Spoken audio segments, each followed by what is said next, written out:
렌더 셋업으로 들어가 보죠. 에셋 에디터에 보시면 바로 이 부분, 여기가 렌더 셋업입니다.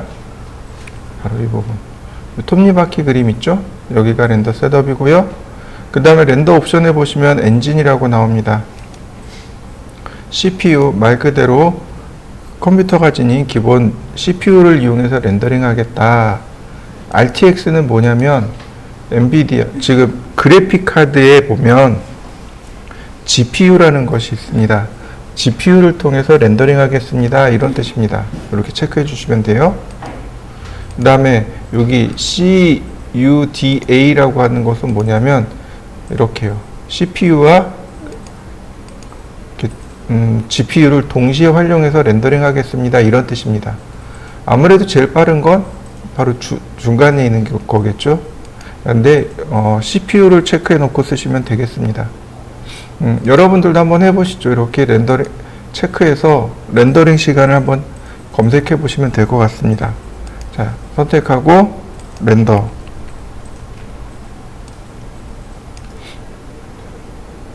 그러면 대략 이 정도의 시간이 걸렸습니다. 자, 다시 한번 볼까요?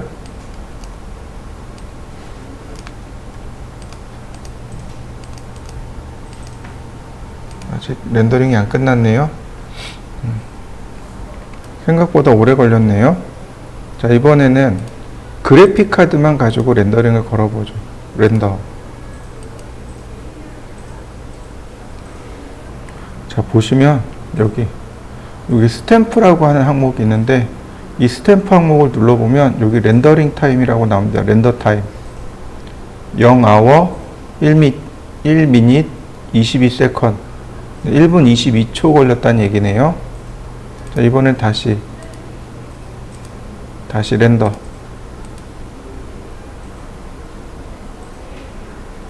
안 바뀌네.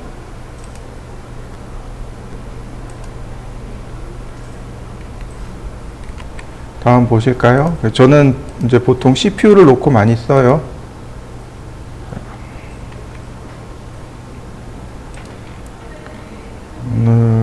따라 조금 이상하네요.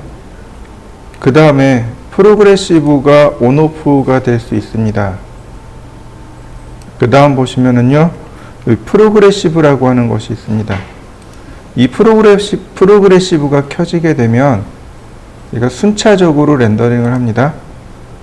먼저 조명을 계산하고 이렇게 지금 보시다시피 이게 이제 프로그레시브 렌더입니다. 이 아래 보시면 렌더링 순서대로 쭉 렌더링 하는 걸 확인할 수 있습니다. 그에 비해서 프로그레시브를 끄게 되면 여기 나오는 이제 버켓이라는 게 나와요. 처음에 조도를 계산하고 그 다음에 다시 한 번 더 렌더링 하면서 조도를 바꿔가면서, 그러니까 조도를 재계산해 주는 거죠. 그래서 이렇게 나오게 됩니다. 여러분들도 한번 해보세요. 이 프로그레시브를 켜고 렌더링 해보고 끄고 렌더링 해보고. 보통은 프로그레시브 렌더보다 그리고 프로그레시브를 끄고 렌더링 하는 게 속도가 조금 더 빠릅니다. 자, 한번 해보시죠. 지금 이렇게 네모난 상자 왔다 갔다 하는 거 보이시나요? 이렇게. 요 네모난 상자가 버켓이라고 하는 건데 이 버켓이 자기 CPU의 개수라고 보시면 됩니다. 지금 현재 계산에 참여한 CPU의 개수. 제 거 같은 경우는 이제 8개가 왔다 갔다 하고 있는데 여러분들은 아마 한 4개 정도 왔다 갔다 하게 될 겁니다. 여러분들도 한번 확인해 보시죠. 자, 그 다음에 여기 퀄리티라고 하는 부분이 나옵니다. 퀄리티요. 이미지 퀄리티를 의미합니다. 보시면 로우 플러스 미디움 플러스 하이 플러스 이렇게 나옵니다. 보통은 뭐 로우, 미디움, 하이, 베리 하이 뭐 이런 정도로 나오는데 어디랑 관련이 있냐면 여기 노이즈 리밋 있죠? 얘하고 관련이 있습니다. 여기 숫자 바뀌는 거 보이시나요? 이런 식으로 숫자가 바뀌게 됩니다. 특히 저 노이즈 리밋이요. 일반적으로는 미디움으로 되어 있습니다. 여기 노이즈 리밋이 0.04로 잡혀 있고요. 렌더링을 하게 되면 제가 뉴하고 사각형을 하나 만들어 보죠. 5,000에 5,000이요.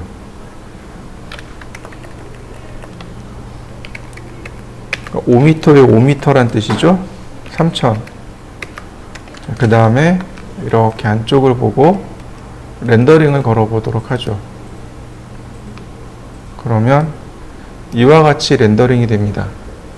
여러분들 보시기에는 별거 없어 보이지만 이렇게 확대해 놓고 보면 여러분들도 이렇게 해서 렌더링 해보세요. 그러면 이렇게 지글지글한 모습이 이렇게 나옵니다. 얘네들이 노이즈예요. 이 노이즈는 왜 생기냐면 빛이 적기 때문에 생겨나는 겁니다. 이렇게 바닥에도 보면 노이즈들이 이렇게 많이 발생한 걸 확인할 수 있는데 바로 여기 이 노이즈 리밋 가지고 조절을 할 수 있습니다. 또는 이걸 하이 플러스로 놓으면 이 노이즈 리밋이 굉장히 작아지거든요. 렌더링을 하면 이렇게 노이즈가 잡히게 돼요. 여러분들도 한번 해보세요. 렌더링 할 때 반드시 저 노이즈 값을 바꾸셔야 돼요. 노이즈 값을 안 바꾸면 이렇게 지금처럼 노이즈가 막 잡히게 돼서 굉장히 보기 흉하게 됩니다. 자, 미디움으로 놓고 렌더링 해보고 하이 플러스로 놓고 렌더링 해보고 자, 2번 렌더링 해보시죠. 이렇게 노이즈가 싹 사라진 걸 확인할 수 있습니다. 그러니까 다시 말하면 이 노이즈 리밋이 숫자가 작으면 작을수록 퀄리티가 굉장히 좋게 나온다는 뜻입니다. 그래서 렌더링 타임을 줄이기 위해서 어떻게 하냐면 퀄리티는 미디움으로 놓고 이 노이즈 리밋 숫자를 줄여버리는 겁니다. 0.04인데 이걸 0.01 정도로 낮춰버리는 거죠. 그러면 이 퀄리티 부분이 커스텀으로 바뀌어버리게 됩니다. 그러면 노이즈 리밋을 잡을 수 있어요. 그러니까 노이즈를 잡게 됩니다. 자, 여러분들도 한번 더 렌더링 해보시죠. 다른 건 다 미디움으로 놓고 노이즈 리밋 값만 바꿔보세요. 숫자를 낮춰보세요. 그러면 이렇게 노이즈 값을 잡아낼 수 있습니다. 자, 한번 렌더링 해보시죠. 자, 그래서 보통은 이 퀄리티를 미디움으로 놓고 여기 노이즈 리밋만 바꾸는 경우들이 많습니다. 그리고 또 하나, 이거 이렇게 있다고 하더라도 그 다음에 두 번째 옵션인 여기 디노이저라는 값이 있습니다. 이 디노이저를 체크하면 노이즈를 싹 잡아낼 수 있어요. 자, 렌더링해서 결과를 확인해 보도록 하죠. 그리고 디노이저는 노이즈를 제거해주는 플러그인입니다. 만약에 이렇게 디노이저를 끄고 렌더링을 하게 되면 이렇게 빛이 부족한 부분들은 지글지글한 노이즈들이 이렇게 생성이 됩니다. 이렇게요. 근데 디노이저가 있음으로 인해서 디노이저를 켜면은 이 부분이 이렇게 노이즈가 사라지게 되는 거죠. 그래서 노이즈를 잡아내는 게 렌더링의 가장 큰 관건이라고 볼 수 있습니다. 자, 한번 해보시죠. 여러분들도 한번 해보세요. 디노이저를 끄고 그냥 미디움 상태에서 디노이저를 끄고 렌더링하고 디노이저를 켜고 렌더링해서 렌더링된 두 개의 결과값을 한번 비교해 보시면 좋을 것 같습니다. 자, 한번 해보시죠. 그 다음에 그 아래 카메라라는 부분이 있습니다. 카메라에 보시면 이렇게 VR 스피어컬 파노라마 카메라가 있고 VR 큐브맥 카메라가 있습니다. 이 두 개는 가상현실을 위한 카메라입니다. 우리가 이제 쓸 건 아니고요. 일반적으로 스탠다드 카메라 쓰시면 되고, 이 스테레오 카메라도 마찬가지입니다. 입체 영상이라고 하는 분야가 있는데, 그러니까 가상현실 이전에 나왔던 분야 중에 하나가 입체 영상입니다. 그 입체 영상을 만들겠느냐라고 하는 게 바로 저 스테레오입니다. 굳이 스테레오까지는 켜실 필요 없습니다. 그냥 스탠다드하고 스탠다드만 놓으시면 되겠고, 여기 스테레오는 끄시면 되겠습니다. 그 다음에 익스포저라고 되어 있습니다. 여기 이 익스포저가 누구랑 연결되어 있냐면 여기 어드밴스 카메라 파라미터하고 연결이 되어 있습니다. 얘를 끄게 되면 여기 같이 꺼지게 돼요. 켜면 이렇게 같이 켜지게 됩니다. 그래서 보통은 이렇게 값을 가지고 조절을 하는데, 예를 들어서 제가 이렇게 필름 센시티브를 조절하게 되면 얘가 이렇게 낮아지거나 혹은 이렇게 올라가거나 하죠. 보통 이 값이 14를 기준으로 해서 얘보다 크면 어두워지는 거고 얘보다 작으면 밝아진다라고 보시면 돼요. 이 exposure value, 즉 EV 값이라고 있는데, 여기 보시면 툴팁으로 뜨죠. 맥시멈 25, 미니멈 마이너스 15. 그래서 이 값을 표준값을 14를 표준값으로 해서 이거보다 작으면 밝게 나오고 이것보다 크면 어둡게 나오게 됩니다. 이걸 exposure value라고 하는데, 이걸 쓰지 마시고 어느 걸 쓰냐면 여기를 쓰시면 됩니다. 보통 필름 ISO 값이라고 되어 있죠. 이걸 뭐라고 부르냐면 필름 감도라고 합니다. 감도. 무슨 뜻이냐면 필름이 빛에 얼마나 예민하게 반응하느냐에 대한 정도입니다. 그러니까 필름에는 빛에 반응하는 물질이 발려져 있거든요. 그러니까 100이라고 하면은, 예를 들어서 빛의 입자가 하나 들어왔을 때, 화학 물질 100개가 반응한다라는 뜻으로 받아들이시면 돼요. 그럼 만약에 이 값이 400이에요. 그럼 어떻게 될까요? 빛의 입자가 하나 들어왔는데 필름에 있는 화학 물질이 400개가 반응해요. 자, 한번 보시죠. 빛의 입자 하나에 100개 반응하는 거하고 빛의 입자 하나에 400개가 반응하는 거하고 어느 게 더 예민하게 반응하나요? 400개가 더 예민하게 반응하는 거죠.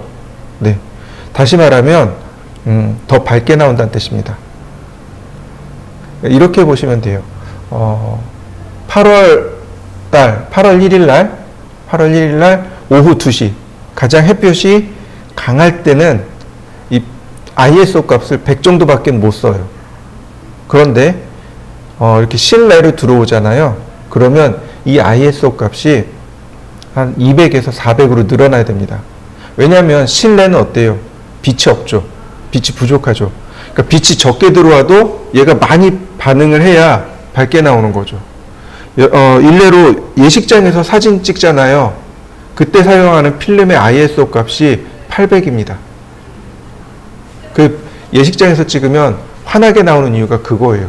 이 값이 높기 때문에 그렇습니다. 자, 보세요. 제가 100일 때 렌더링을 해보고 400일 때 렌더링을 해보죠. 지금 100입니다. 렌더. 대략 100일 때 이 정도가 나와요. 자, 끄고 제가 400으로 바꿨습니다. 다시 렌더. 빛에 더 예민하게 반응하니까 어떻게 돼요? 더 밝게 나오는 거 보이시나요? 자, 여러분들도 한번 해보시죠. ISO 값을 100으로 해서 렌더링하고 400으로 해서 렌더링하고. 자, 한번 해보시죠. 자, 이것만 있는 게 아니고, 자, 제가 다시 여기 필름 감도를 낮췄습니다. 여기 어퍼처라고 해서 F넘버라고 나와 있는 게 있습니다. F넘버가 뭐냐면 조리개 값입니다. 카메라 앞단에 조리개라는 것이 있어서 조리개를 열 수도 있고 닫을 수도 있습니다. 이 숫자가 커지면요, 조리개가 닫히는 겁니다. 숫자가 작아지면 조리개가 열리는 겁니다. 자, 기본값, 현재는 기본값인데요.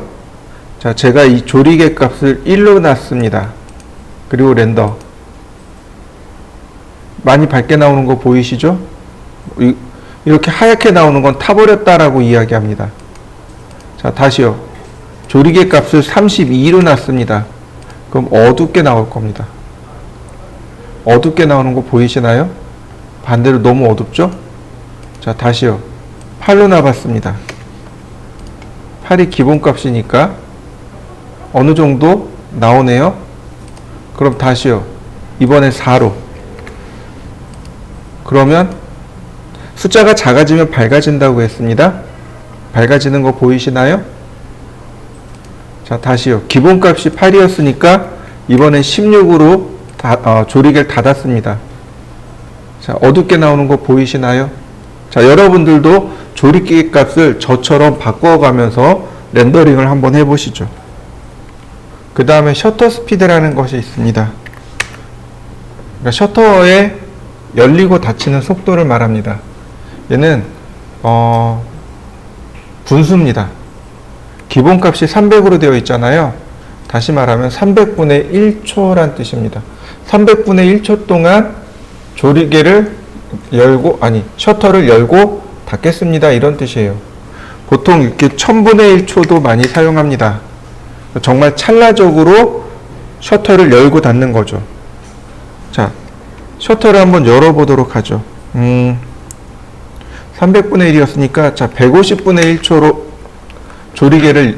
셔터를 조절해 봤습니다. 천천히 열고, 천천히 닫는 거죠. 그러니까 빛이 이렇게 많이 들어오는 거죠. 셔터를 통해서 빛이 많이 들어오니까 밝게 나오게 됩니다. 자, 이번에는 300이었으니까 600분의 1초로 바꿔봤습니다. 셔터가 빨리 열리고 빨리 닫히는 거예요. 그러니까 그 동안에 빛이 적게 들어가겠죠. 그러니까 이와 같이 어둡게 나와 버립니다. 자, 여러분들도 한번 해보시죠. 자, 그 다음에 보시면은요, 바로 이 부분. 익스포저 밸류에 보시면 오토라는 항목이 있습니다. 그러니까 즉, 다시 말하면 이 밝기를 스케치업이 자동으로 맞춰준다는 뜻입니다. 화이트 밸런스도 마찬가지로 오토로 놓으면 자동으로 들어가는 거죠. 자, 렌더링 해볼까요? 아무것도 안 맞춰도 자동으로 이렇게 밝기가 딱 맞춰집니다. 최적의 밝기를 스케치업이 알아서 맞춰주는 거죠. 그래서 저도 이런 오토 기능은 자주 사용합니다. 그냥 급하게 렌더링 할 때 오토 그리고 렌더. 자, 여러분들도 한번 렌더링 해보시죠.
자, 다시 한번 볼까요? depth of field라는 항목이 있습니다. 여기 이제 값이 있고요. 여기 fix distance가 있고, 그 다음 여기 픽 포인트라고 나오죠? 바로 이 항목을 누르시면 됩니다. 얘를 한번 이렇게 눌러주시고, 그 다음에 화면을 이렇게 클릭해 주시면 됩니다. 그러면 포커스가 자동으로 맞춰지고요. 디포커스 값을 이용해서 조절합니다. 먼저 렌더. 그러면 이제 디포커스 값에 맞춰서 아웃포커싱 효과가 일어나게 됩니다. 자, 얼마 안 일어났네요. 자, 다시요. 0.6으로 바꿔보죠. 다시 렌더.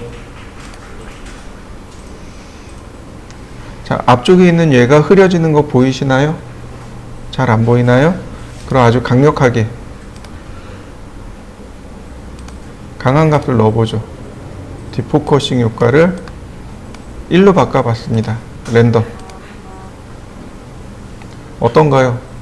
다 뭉그러진 거 보이시나요? 포커스가 딱 한 군데 맞춰진 거 보이시나요? 네. 1이면 완전히 다 뭉그러진 겁니다. 뭐 0.8 그리고 다시 렌더. 그러면 이렇게 어느 정도 적당히 이렇게 아웃포커싱 효과가 일어나는 걸 확인할 수 있습니다. 포커스가 여기 맞춰지고 나머지는 다 흐려지는 거죠. 자, depth of field 한번 해보시죠. 이번엔 렌더 아웃풋입니다. 사실 이 렌더 아웃풋 부분이 많이 중요합니다. 우리가 렌더링을 한 이 결과물을 내보낼 때 쓰는 방법이 두 가지가 있습니다. 첫 번째는 바로 이런 방법이죠. 지금 보시면 이제 이렇게 만들었단 말이죠. 그죠? 그럼 파일 메뉴에 익스포트를 눌러서 2D 그래픽.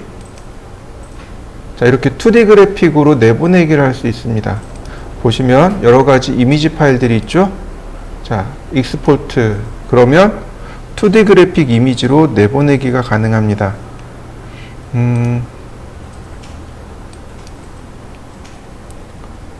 여기 있네요. 이렇게 나옵니다. 이렇게 나와요. 그러니까 화면을 그대로 스크린 캡처해서 이렇게 내보내게 되는 거죠. 실제로 조그만 회사들은 이렇게 많이 합니다. 그러니까 우리가 우리가 모델링한 이 내용을 이렇게 해서 보는 경우가 생각보다 많습니다. 이게 첫 번째예요. 두 번째는 뭐냐면 지금 봤던 렌더 아웃풋입니다. 자, 세이프 프레임이라는 게 뭐냐면 얘를 누르게 되면 화면에 보시면 이렇게 위아래로 렌더링에서 잘릴 부분을 보여주는 걸 세이프 프레임이라고 합니다.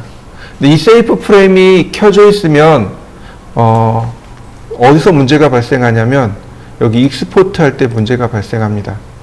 자, 다시 한번 제가 내보내기를 할 건데요.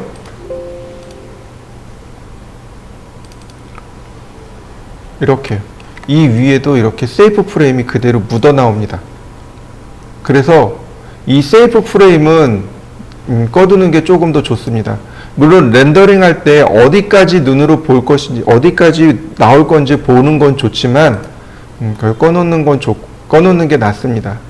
자, 여러분들도 요거 고스란히 익스포트 한번 해보시죠.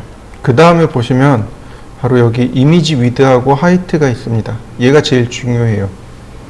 여러분들이 렌더링하고 그 다음에 렌더링 했을 때 보통 A4나 A3 혹은 그 이상의 이미지로 출력을 하게 될 건데, 그러면 얼마만한 사이즈로 렌더링을 해야만 사진처럼 나오게 될까요? 이게 이제 문제가 되는 겁니다. 포토샵을 했으면 그렇게 어렵지 않아요. 보통 해상도라고 합니다. 보통 해상도라고 하고 300dpi를 쓰시면 돼요. 예를 들어서 A4 사이즈가 297에 210mm입니다. 여기에 300dpi가, 그러니까 여기 ppi가 되겠죠? 300ppI가 되도록 하면 돼요. 근데 중요한 건 여긴 단위가 밀리미터예요. 근데 여기는 픽셀 퍼 인치입니다. 픽셀 퍼 인치인데 단위가 다르죠. 밀리미터하고 픽셀하고, 그죠? 그럼 얼마만한 크기가 될까요? 이게 이제 문제인 거죠. 자, 포토샵을 하나 띄워놓고 보시죠. 자, 포토샵을 띄웠고요. 제가 프린트 사이즈에, 자, 여기 A4 사이즈를 눌러봤습니다. 그러면 이미지에 이미지 사이즈 여기 보이시나요? 이거 여기 픽셀로 바꾸면 되겠네요. 이렇게 되네요.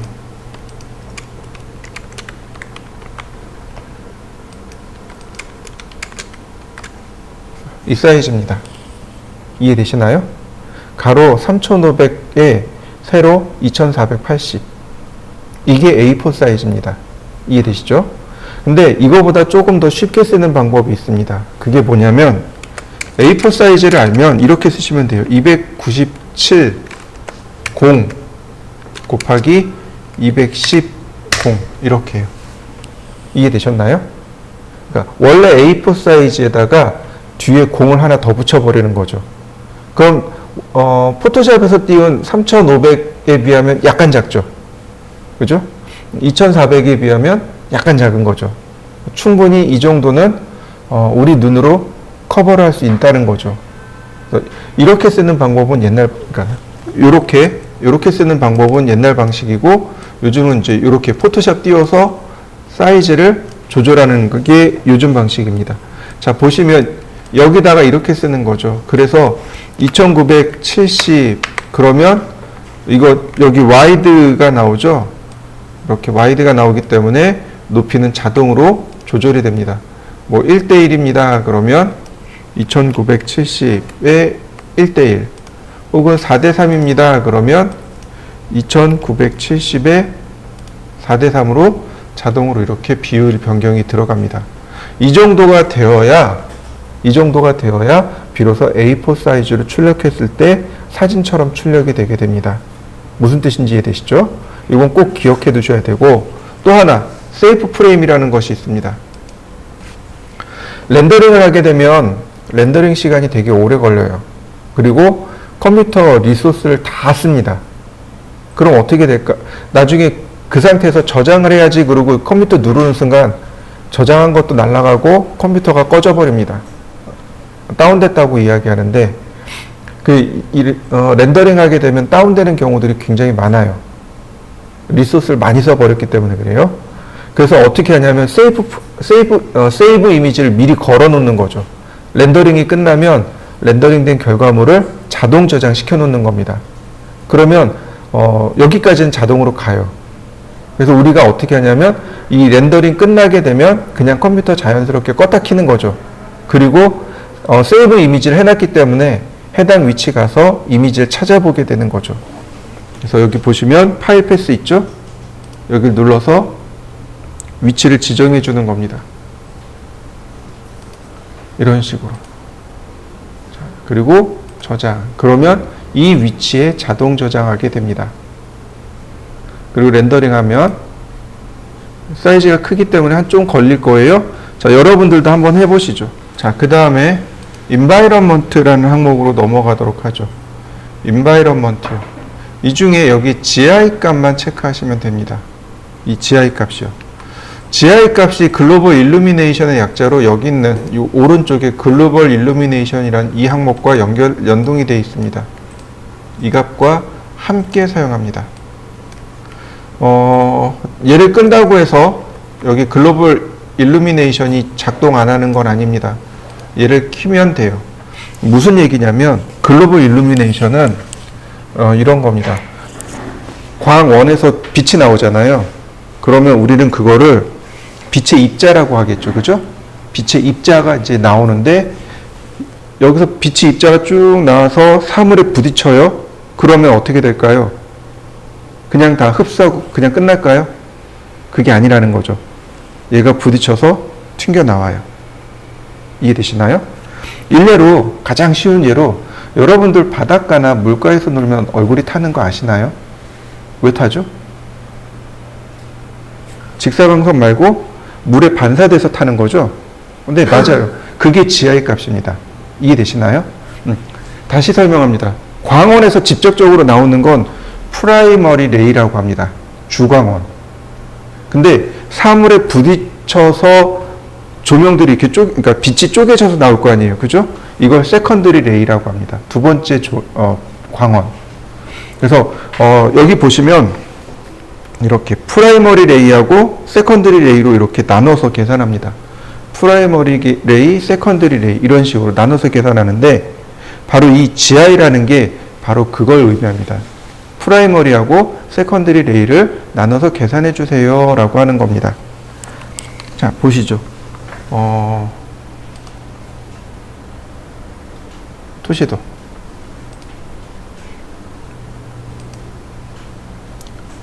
자, 지금 보시는 건 우리가 만들었던 투시도죠. 다른 건 없어요. 자, 다시 한번 살펴볼까요? CPU로 렌더링을 하고 그 다음에 스탠다드고 오토 다 꺼져 있고 그 다음에 일반 렌더고 자, GI 값이 꺼져 있습니다. 자, 렌더. 그러면 대략 이 정도의 밝기 값을 가지게 됩니다. 이 정도의 밝기 값을 가지게 돼요. 이 정도인데 제가 GI 값을 체크하고 그 다음에 이 뒤에 숫자를 10으로 올렸습니다. 자, 렌더링. 그러면 많이 밝아지는 걸 확인할 수 있습니다. 그러니까 세컨더리 레이를 계속해서 검사를 하는 거죠. 그래서 이와 같이 밝아지는 걸 확인할 수 있어요. 여러분들도 한번 렌더링 해보시죠. 근데 이 GI 값만 가지고 밝아지는 건 한계가 있습니다. 그럼 뭐 어떻게 해야 될까요? 네, 아까 봤던 익스포셜 밸류, 바로 이 값을 가지고 조절을 하거나 아니면 카메라, 어디 갔나요? 예, 여기 카메라 값 가지고 조절하거나 함께 조절을 하셔야 돼요. 이거 어떤 값 하나만 가지고 조절하는 게 아니고 이 값과 이 값과 이 값이 하나로 어우러져야만 됩니다. 이 값과 이 값과 여기 있는 이 값이 같이 어우러져야만 비로소 값이 만들어지게 됩니다. 자, 여러분들도 이거 렌더링해서 한번 확인해 보시죠. 자, 이번에는 이쪽 V레이, 아니, 글로벌 일루미네이션으로 가보죠. 프라이머리 레이를 누르면 이렇게 옵션이 3개가 나옵니다. 이리디언스 맵, 브라우트 포스, 라이트 캐시 이렇게 3개가 나옵니다. 먼저 이리디언스 맵은 카메라의 위치를 기준으로 빛을 받는 면에 샘플링, 그러니까 빛이 얼마나 그러니까 카메라를 기준으로 해서 조명이 이렇게 들어올 거 아니에요. 그럼 해당 면에 빛이 얼마나 들어오는지 먼저 샘플링을 합니다. 그러니까 1차적으로 계산을 하고 그 다음에 다시 렌더링, 다시 계산하는 겁니다. 그래서 이리디언스 맵은 조도 보관법이라고 합니다. 다시요. 카메라를 기준으로 이리디언스 맵은 카메라를 기준으로 바라보는 면의 조도를 일단 샘플링 합니다. 이 정도, 어느 정도. 그래서 1차로 렌더링 한 다음에 다시 한번 조도를 보정해 주는 겁니다.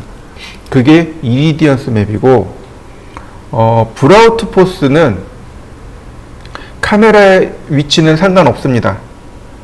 그냥 그 3D 공간 내에 전체를 다 조도로 계산해 버리는 겁니다. 그러니까 이리디언스 맵보다는 브라우트 포스가 렌더링 타임은 더 걸려요. 다만 더 디테일하게 나옵니다. 그러니까 이리디언스 맵이 렌더링 타임이 조금 더 빠르다는 얘기죠. 라이트 캐시는 이리디언스 맵하고 비슷합니다. 카메라의 위치를 기준으로 합니다. 근데 해당 면을 샘플링하는 게 아니고 카메라를 이렇게 바라보잖아요. 그러면 그 상태에서 광원을 찾아갑니다. 광원을 찾아가서 조도를 계산해 버리는 겁니다. 이해되시나요? 다시 설명합니다. 이리디언스 맵은 카메라가 이렇게 보잖아요. 어떤 장면 씬이 나오잖아요.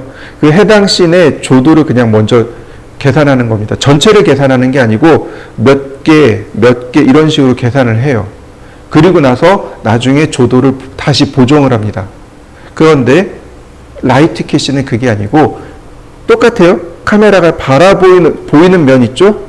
여기를 누가 계산해요? 조명을 찾아가 가지고 조명으로 그냥 직접 계산해 버리는 겁니다. 그러니까 라이트 캐시가 생각보다 많이 정확합니다. 그러니까 우리가 바라보는 실생활에 가장 많이 접근한 계산 방법이 라이트 캐시라고 합니다. 그 라이트 캐시는 프라이머리로는 못 쓰고 세컨드리로 주로 사용합니다. 지금 보시면 기본값이 브라우트 포스하고 라이트 캐시가 되는 거죠. 그래서 렌더링이 상당히 정교하게 나옵니다. 여기 보시면 여기 라이트 캐시 항목 나오죠. 리트레이스, 광원 추적을 2번 한다는 얘기고요. 샘플링 사이즈, 즉 광원의 크기고요. 근데 서브 디바이스, 광원의 개수. 이렇게 보시면 돼요. 서브 디바이스는 품질로 따지면 돼요. 품질로 따지면 돼요. 그러니까 대략 800 정도의 품질이라고 보면 되는데 그냥 그러니까 광원의 개수라고 보시면 돼요. 그 광원에서 그 비트 입자가 나오잖아요. 800개 정도의 입자가 나온다라고 보시면 됩니다. 그리고 그 800개 입자를 추적해서 계산한다라는 뜻으로 받아들이시면 됩니다. 근데 지금 보시면 브라우트 포스는 없죠? 브라우트 포스는 없어요. 자, 그 다음 이리디언스 맵. 이리디언스 맵은 제가 그랬죠?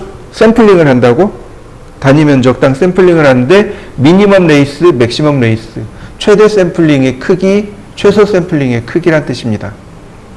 그러니까 맥시멈 레이스가 0이면은 렌더링 해상도와 똑같은 크기의 샘플링입니다. 아주 디테일하게 렌더링 한다는 뜻이에요. 아주 디테일하게 계산한다는 뜻입니다. 마이너스 1이면 렌더링 해상도의 절반 정도만 샘플링을 한다는 뜻입니다. 미니멈이잖아요. 그럼 마이너스 3이면 그러니까 마이너스 1이 50%예요. 그럼 마이너스 2는 25%고요. 그럼 마이너스 3은 그보다 훨씬 더 적게. 그러니까 최대, 최소를 놓고 이 사이에서 샘플링을 한다는 뜻입니다. 역시 서브 디바이스 품질이죠. 약 50이라고 돼 있네요. 그죠? 그럼 대략 광원 50개를 추적하겠다는 뜻이 됩니다. 그래서 이 값이 올라가 버리면 아까도 얘기했지만 이렇게 마이너스 2까지 올라가 버리면 어떻게 돼요? 샘플링이 커지잖아요. 그러니까 렌더링 품질이 높아져 버립니다. 자, 아까 나왔던 이 부분. 자, 어디 갔을까요? 여기. 이 부분을 조절하게 되면 여기 같이 조절되는 거 보이시나요? 미디움. 자, 이렇게. 맥시멈 레이트. 지금 하이 플러스죠? 근데 맥시멈이 얼마로 들어가요? 0으로 들어가죠. 그러니까 최대 품질로 렌더링 해주세요 라고 했는데 맥시멈 레이스, 즉 샘플링이 렌더링 사이즈랑 똑같이 돼버리는 거죠. 그러면 최대한 정교하게 렌더링을 한다는 뜻이 됩니다.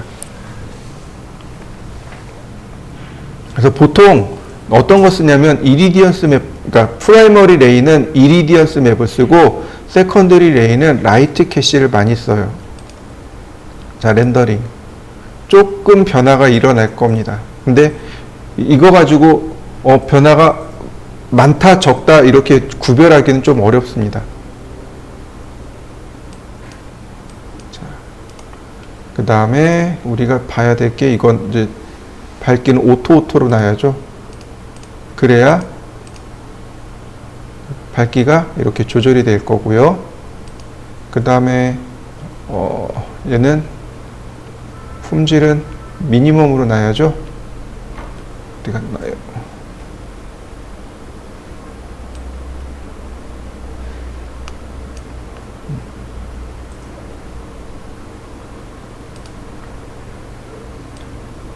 미디움으로 놓고, 자, 여러분들도 한번 렌더링 해보시죠.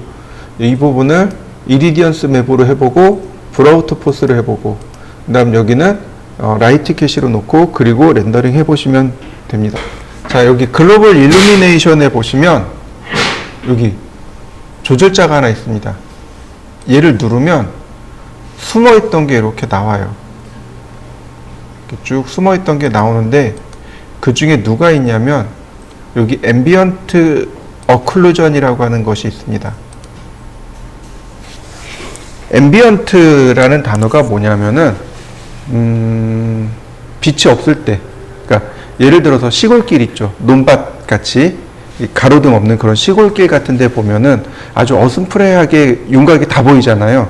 그때 그 보이는 이유가 달빛이 비춰가지고 어슴푸레하게 보이잖아요. 그걸 앰비언트 라이트라고 합니다. 그러니까 앰비언트는 메인 조명이 아니고 이렇게 어슴푸레하게 사물을 비춰주는 조명. 어클루전은 회색이란 뜻입니다. 즉 다시 말해서 음영이란 뜻입니다. 앰비언트, 즉 음영이란 뜻으로 얼마나 진하게 할 거냐. 앰비언트 어마운트, 그러니까 어클루드 어마운트, 즉 회색의, 즉 음영의 진하기고요. 라디어스는 음영의 범위입니다. 이걸 넣게 되면 지금 이 부분이 렌더링이 달라지게 돼요. 자, 보시죠. 보이시나요? 이렇게 윤곽들이 딱 구별이 돼서 나오는 거. 자, 아까는 이런 윤곽들이 아예 안 보였었죠. 그죠? 근데 저 앰비언트 어클루전을 켜는 순간 이렇게 윤곽들이 보이게 됩니다. 자, 다시 볼까요? 어마운트라는 얘기는 이 그림자의 진하기입니다. 지금 0.8로 되어 있는데 제가 이걸 8로 바꿔봤습니다. 렌더링. 자, 다시 한번 보시죠. 훨씬 더 진해진 거 보이시나요? 그림자가 더 또렷해졌죠. 그래서 어떤가요? 이런데 막 음영이 많이 생겼죠. 그죠? 자, 이번에는 라디어스입니다. 반지름을 늘려보도록 하죠. 예를 들어서 16, 어클루전은 4로 바꿔봤습니다. 다시 렌더. 그러면 음영의 그림자의 진하기는 약해질 거고요. 그 다음 대신에 범위는 넓어지게 될 겁니다. 범위가 더 넓어진 거 보이시나요? 그래서 이 값들을 적당히 조절하게 되시면 이 값들을 적절히 조정해서 쓰시면 됩니다. 그러면 이렇게 윤곽들이 또렷하게 구별이 돼요. 이게 앰비언트 어클루전인데 이 앰비언트 어클루전이 CPU 렌더링일 때만 나와요. 나머지 두 개 렌더링일 때는 안 나옵니다. 일단 한번 해보시죠. 이렇게 저처럼 어마운트 값을 바꿔서 렌더링하고 라디어스 값을 바꿔서 렌더링 해보시면 확실히 이해하실 수 있을 겁니다. 한번 렌더링 해보시죠. 이번엔 아주 작게 그리셔야 됩니다. 렉탱글 500,500. 자, 그 다음에 바닥을 검정색으로 칠할 겁니다. 자, 티 안 나게 이렇게. 그 다음 트리플 클릭, 메이크 그룹. 자, 라인 100mm. 그 다음 Z 방향으로 100mm. 이렇게 100mm 100mm 이렇게 주시면 돼요. 그 다음 이 끝에다가 서클 반지름 20mm 옵셋 얼마가 좋을까? 10.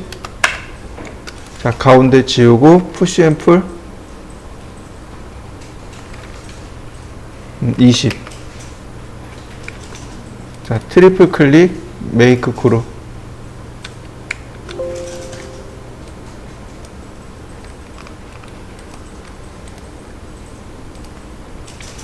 자, 요렇게 해보시죠. 넓은 부위는 안 되고 좁은 부위만 된다라고 생각하시면 좋습니다. 자, 그 다음 스포트라이트를 이용해서 자, 쉬프트 키를 누른 상태에서 여기 꼭지점, 그 다음에 자, 꼭지점, 그 다음에 분위기를 이렇게 만들어 주시면 됩니다. 그리고 렌더. 그러면 요 정도의 분위기가 나옵니다.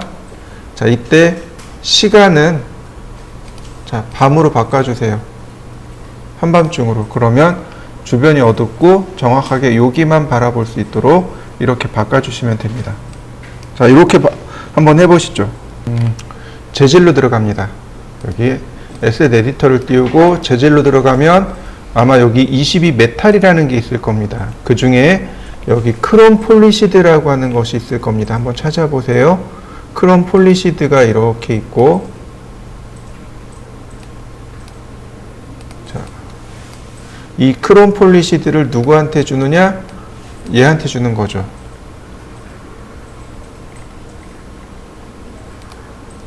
이렇게요.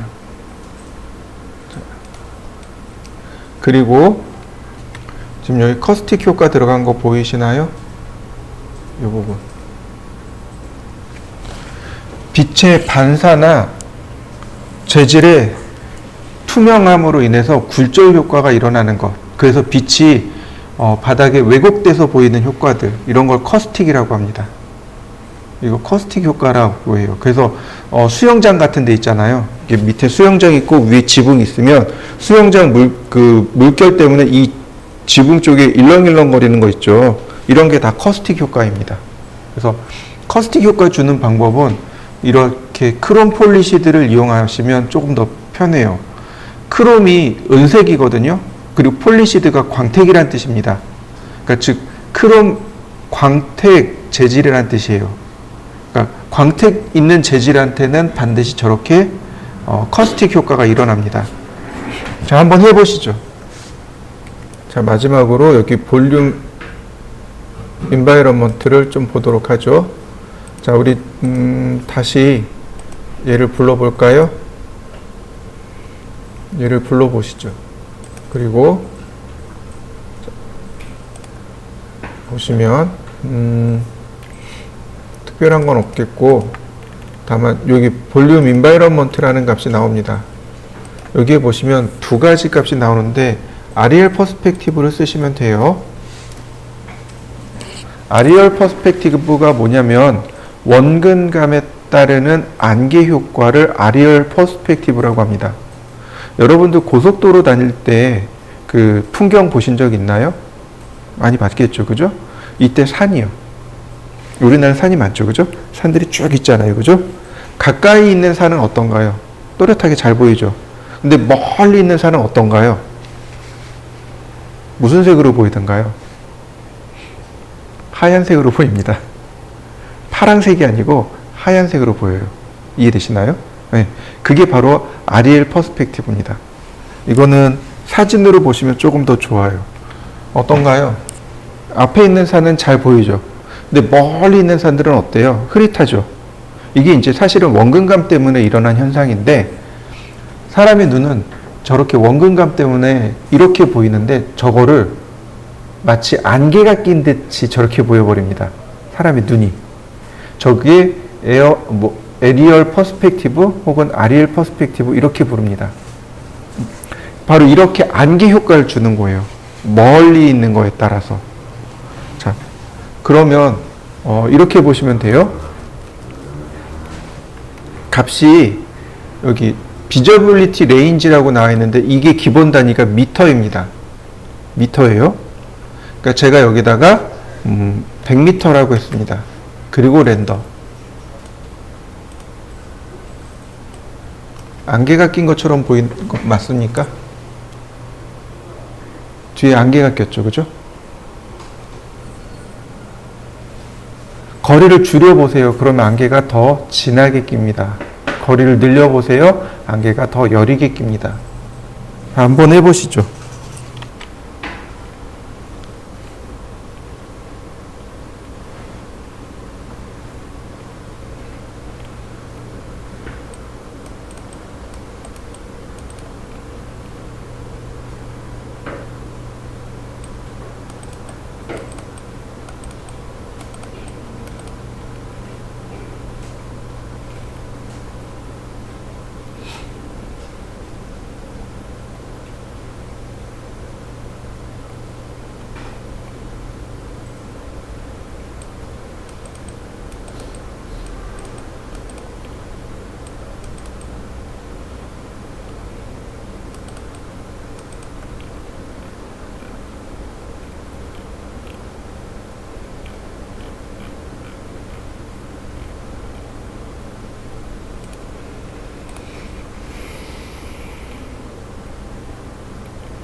자,